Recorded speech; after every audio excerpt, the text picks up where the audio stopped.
The question I wanted to ask you, though, is a very serious one.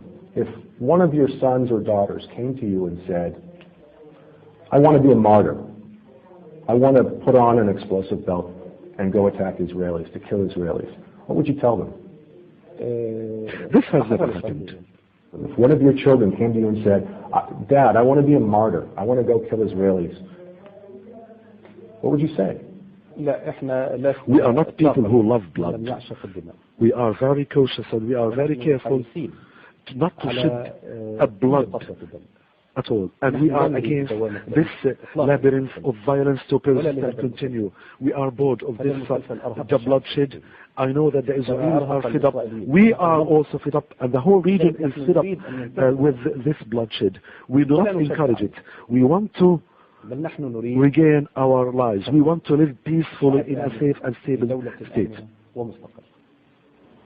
That may be true, but nonetheless, your organization has sent young men and women to Israel to blow themselves up in restaurants and on buses, in cafes and discotheques. So there have been many terrorist acts that your organization has carried out against Israelis. And I'm asking you, I know it's a difficult question, but if one of your children were to come to you and ask you or tell you that they wanted to do that, what would you say? I mean, your organization has sent other people's children to do these things. What would you tell your children? I have never sent anybody so that I would send my son.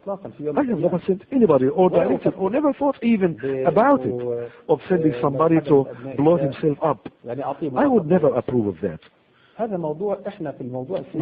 this is no. We are people who are involved in politics only. We are not affiliated with these things, and we'll never think about that. Yasser Arafat was considered a terrorist, and yet he made many trips to the White House, shook an Israeli prime minister's hand on the White House lawn. Can you foresee a day when you will be invited to the White House to sign a peace agreement with an Israeli prime minister? No, we have no problem with visiting the States or meeting with the American administration. We are open. And we are open to the whole world, including the American administration.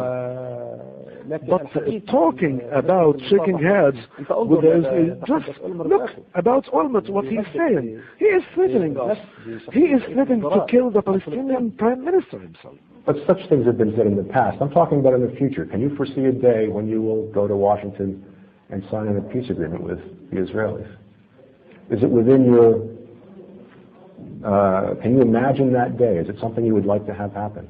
Let's hope that. That's all I can say. Let's hope that. Okay. Thank you very much, Mr. Prime Minister. Thank you.